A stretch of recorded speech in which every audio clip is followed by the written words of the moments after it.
여러분 안녕하십니까? HR리스트 김피입니다. 오늘은 여러분과 같이 원격 교육이 과연 활성화될까? 활성화된다고 했을 때 여건, 그리고 장애 요인 이런 것들을 좀 검토할 필요가 있을 것 같아요. 그래서 오늘 여러분과 같이 다룰 부분에 대한 거는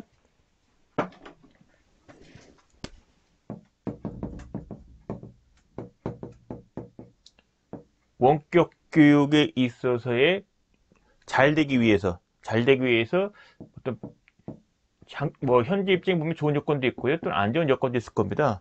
그래서 HRD 담당자와 강사 입장에서 봤을 때 우려되는 상황들을 지금 보시면 원격 교육 너무 좋다, 해야 된다라고만 지금 쏠림 현상이 좀 있는데요. 사실은 원격 교육이 과연 잘 될까? 그 우려되는 건 없는가? 장애 요인 없는가? 그거 누구도 얘기를 안 하더라고요.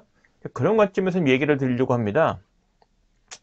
일단 제 입장에서 한번 생각해 보겠습니다. 원격 교육을 통해서 강의를 해달라고 요청을 받으면 좀 망설일 것 같아요. 망설입니다. 왜 망설일 것 같습니까? 너무 얼굴이 큽니까? 이것도 크네. 망설일 수밖에 없는 부분은요, 화상을 통해서 대상자한테 강의 내용이 전달되어지는데 그 모습의 컨텐츠와 파워포인트를 이용하든 또는 판서를 하든 아니면 어떤 유인물 이런 부분들을 이제 공유하게 되고요. 그러면 이제 커뮤니케이터 통해 가지고 전달이 되어지는데 그 모든 것들이 오디오와 비디오 부분들이 저장이 된다고 했을 때 그 저장된 컨텐츠에 대한 보호, 이 보호 부분이 사실은 관건입니다. 예를 들면 제가 원격 교육이 아니라 출강을 해서 강의를 했을 때에 교육이 진행이 되면 녹화를 안 합니다. 우리 강의를 하는 것에 대한 강사를 지급받는 거고요.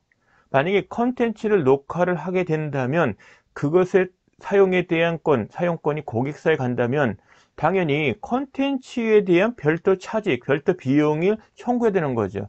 실제 제가 모 그룹에 사내 강사 양성 교육을 할 때 1년치를 수주했습니다. 매월 한두 차례 진행이 되는 건데요. 근데 그때 그쪽 고객사 담당자께서는 교육 시작하기 전에 동영상으로 플립러닝 과정에서 동영상으로 주요 내용 부분을 강의 계획서 작성이라든지 아니면 강연 작성 이런 부분에 설명을 해서 그걸 듣고 미리 작성하게 하면 어떻겠느냐. 저도 동의해서요. 한 2시간 분량의 동영상 하는 건 좋다. 대신 이 부분에 대한 건 별도 차지가 들어야 된다. 단 비용이 얼마 되어야 되냐 부분에 대한 거는 신의 성실 부분이 있겠지요. 하지만 강의 전체를 영상으로 촬영을 해서 그 사용권이 고객사에 간다는 것은 저는 허용치 않을 것 같습니다. 지금까지 안 했고요. 단, 저 같은 경우는 앞서 여러분들 여러 차례 강조를 했었는데요. 동영상 부분이 있습니다. 동영상 강좌. 이거는 했어요. 이건 합니다, 제가. 저건 왜 했냐면은 저 업체에선 유료로 동영상 강좌를 판매를 하는데 카피가 안 돼요. 저장이 안 됩니다. 그냥 보기만 가능한 거죠. 그러다 보니까 저 업체하고는 제 컨텐츠를 저렇게 상품화 시킨 거고요. 만약에 저런 장치가 보장이 된다면 원격 교육은 반대할 이유가 하등이 없습니다. 그런데 줌을 이용을 하든 그 다음에 MS의 팀즈를 이용하든 또는 밴드를 하든 또는 유튜브든 아니면은 페이스북이든 그 모든 것들이 영상을 통해서 상대방하고 커뮤니케이션이 이루어지고 하는 것들이 저장 기능이 있으면 그 내용 부분이 폐쇄적이지 않고 공개형이고 그 다음에 저장이 된다면 그것을 개개인들이 다운로드 받는 것은 사실 가능합니다. 실질적으로 유튜브도 동영상 다운 가능하지 않습니까? 그죠?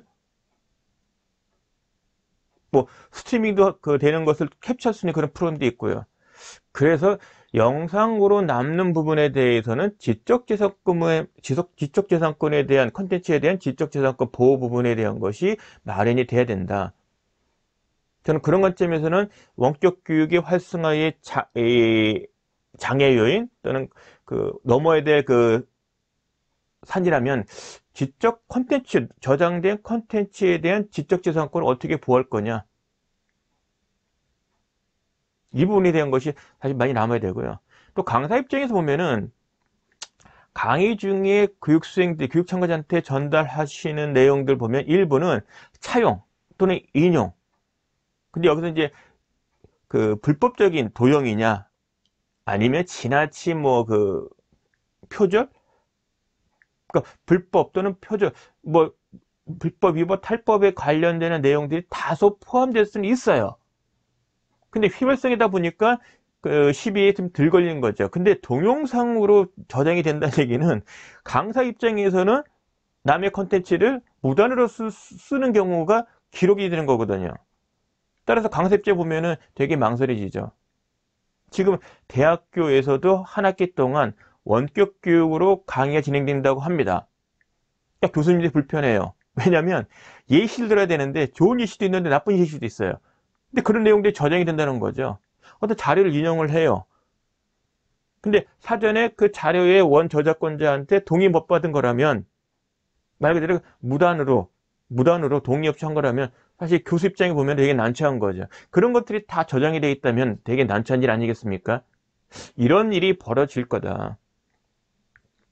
그래서 원격 교육에 있어서 활성화를 본다면 원격 교육이 집합 교육을 대체할 수 있는 부분에 한해서, 그리고 강사 입장에서, 원격 교육에 참여하는 강사 입장에서 자신의 컨텐츠로, 그리고 자신의 컨텐츠가 원격 교육을 통해서 영상으로 공유되어지고 저장되어지는 것에 대한 승인이, 허가 또는 뭐 승인이 그 사용자하고 승인이 이루어진다면 뭐 그거는 뭐 전혀 지장이 없겠지만, 그런 부분이 민감한다면 원격 교육의 활성화는 어렵지 않은 생각이 듭니다.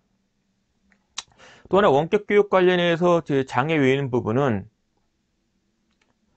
꼭 모여야 되는 집합을 통해서 이루어지는 교육적 활동이 있다면 당연히 모여야죠.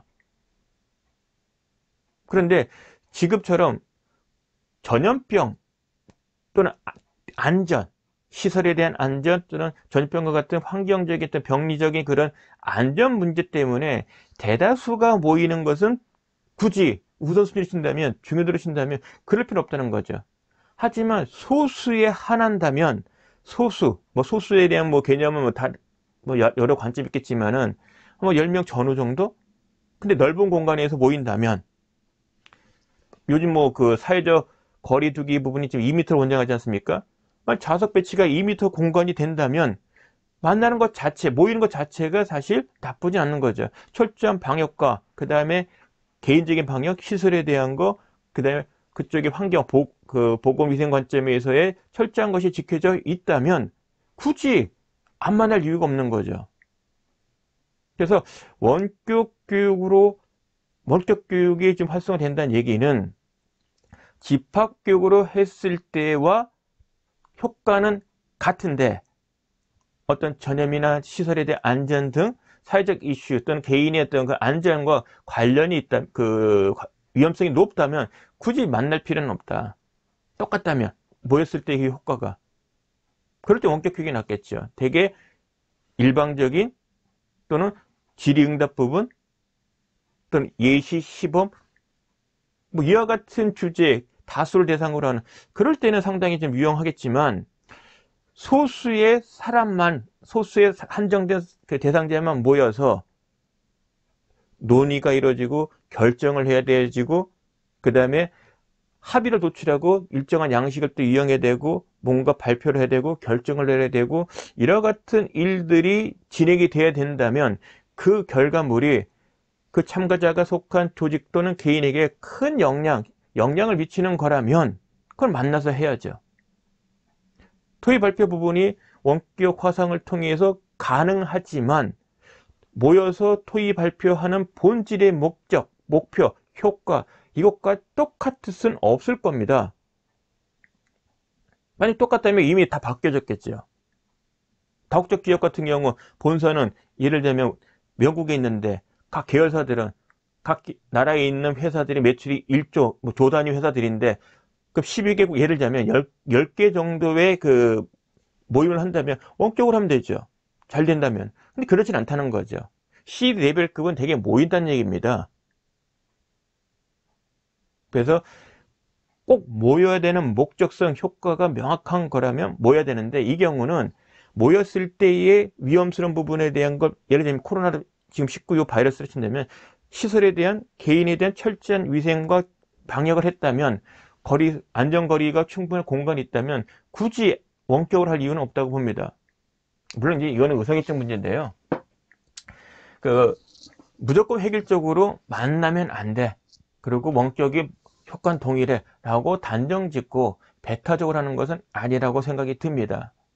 그래서 일정 조정은 가능할지언정 아예 대체한다는 부분은 좀 제거할 필요가 있지 않나 생각이 듭니다.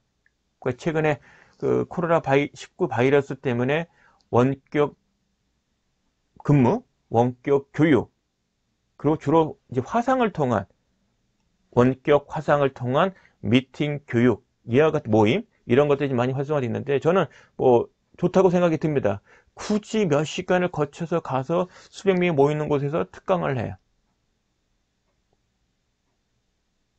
근데 굳이 안 가도 똑같은 효과를 할 수 있다면 굳이 안 가도 되는, 그것도 뭐 효과성 측면에서는 나쁘지 않다고 봅니다만, 뭔가 토의 발표하고 의견 나누고 결정 내리고 악의가 있고 다툼이 있고 또 뭔가 작성을 해야 되고 그걸 피드백 해줘야 되고 등등, 직접적인 대면에 있을 때 가장 효과가 큰 그와 같은 목적을 갖고 있는 교육이라면, 소수만이 보이는 그런 교육이라면 그것은 원격보다는 일정을 딜레이 하든, 물론 시급성 문제는 있겠지요.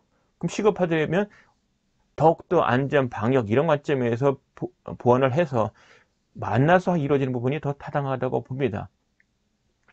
제 개인적으로 6년간의 외국계에서 영국계와 미국계 유통회사에 있었는데요.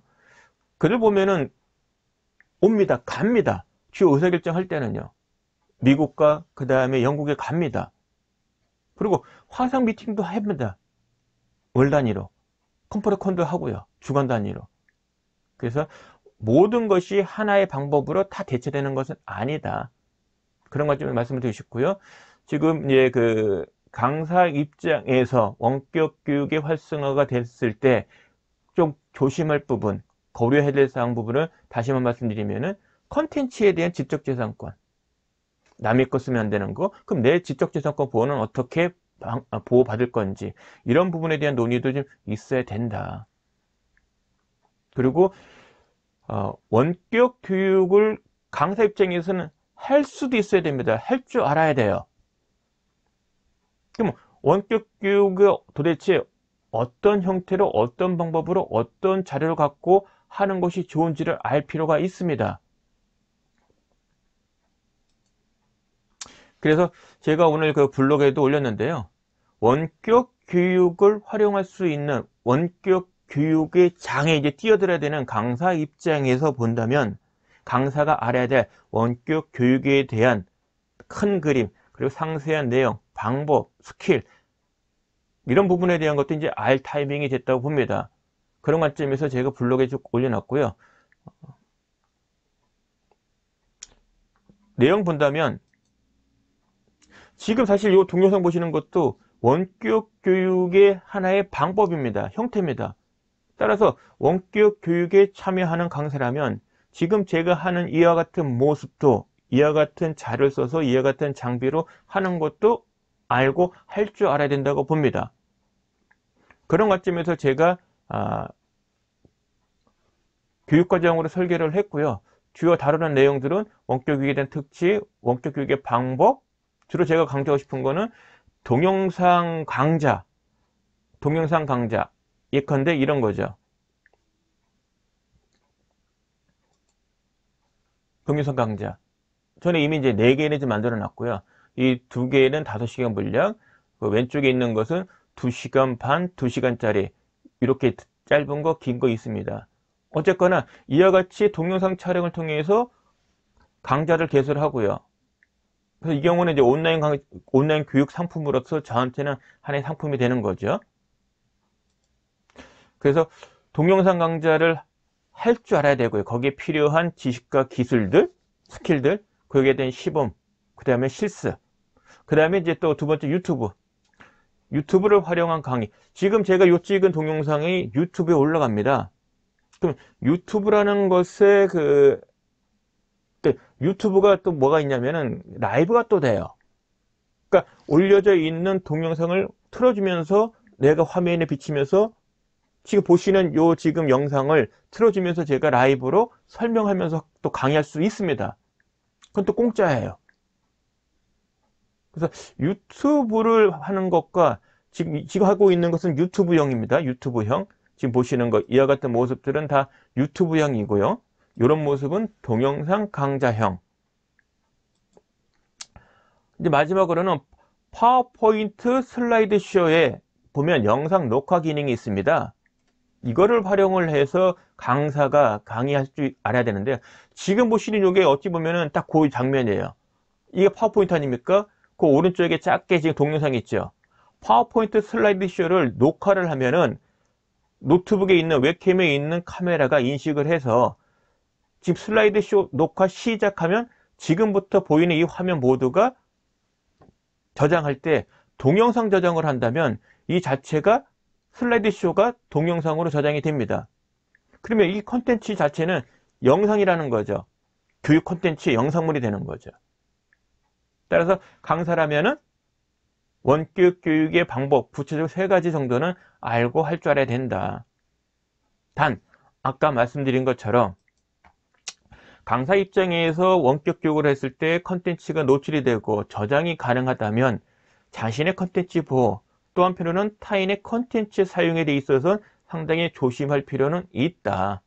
그 점을 염두에 두셔야 된다. 그래서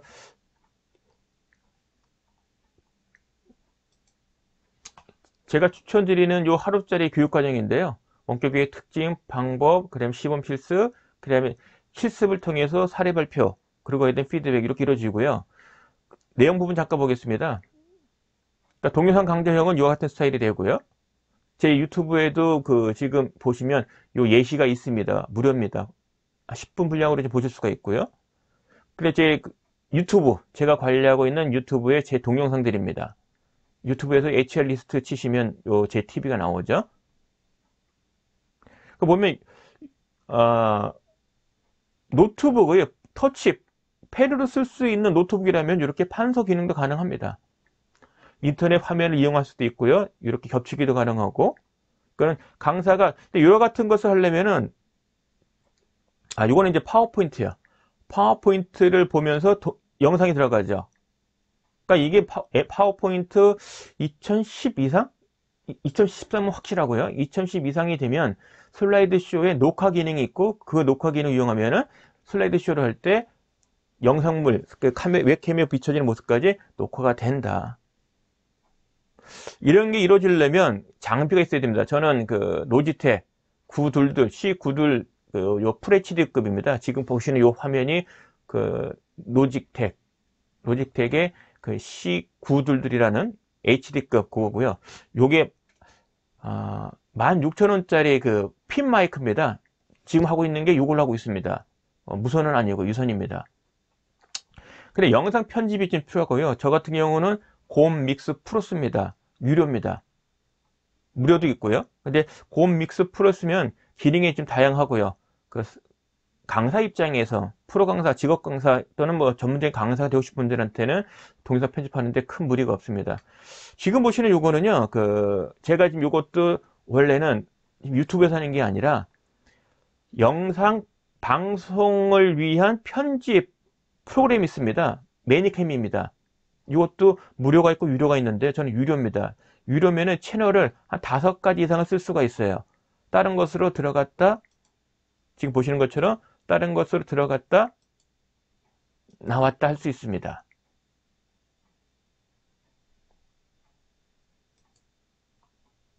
그런 프로그램입니다.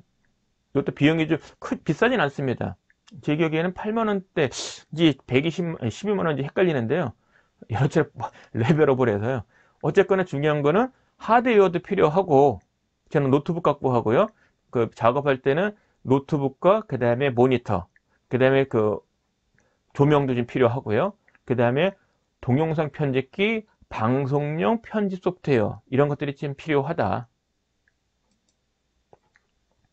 자, 이상으로 해서 여러분들 원격 교육에 있어서 강사들이 원격 교육에 대해서 무엇을 알고 조심하고 또는 뭐 준비를 해야 되는지 무엇을 알고 할 줄 알아야 되는지에 대한 이야기를 나눴습니다.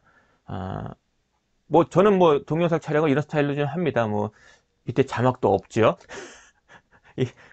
말을 나가는 거 자막 나가는데 제 혼자 1인 기업이다 보니까 사실 가성비로 치면은 적잖은 시간이 많이 들어갑니다. 그래서 전달성 이슈에 맞는 그 이슈에 맞는 이야기를 빨리 전달하고자 할 때는 이렇게 별도 편집 없이 약간의 에러가 있더라도 그냥 녹화를 해서 바로 여러분에게 공유하고 있습니다. 그 점 여러분에게 양해 구하고요. 시기성 면에서는 좀 도움되지 않나 싶습니다. 이상으로 오늘 이야기는 좀 마치고요. 혹시 궁금한 점 있으면 요 유튜브에 뭐 덧글이라든지 또는 제 블로그 네이버에서 HR리스트 여기 보이죠? HR리스트 치면 제 블로그 뜹니다. 그리고 지금 얘기한 강사 입장에서 도움될 만한 것들은 사실 다 이 책 사내 강사 실무 너에도 이미 다 들어가 있습니다. 나의 컨텐츠를 어떻게 만들고 그것을 어떻게 강의를 할 수 있어야 되고 그러려면 필요한 강의 계획을 어떻게 짜고 강의 시나리오는 어떻게 짜고 어떤 내용 갖고서 어떤 방법으로 어떤 자료 갖고서 할 건지 이런 내용들이 다 이 책 안에 사실은 있습니다. 이 책도 보시고 이 동영상을 보면은 한결 더 강사 입장에선 도움이 될 거라고 확신합니다. 시청해주셔서 감사하고요. 꼭 좀 좋아요, 구독 좀 눌러 주십시오. 부탁드립니다. 고맙습니다.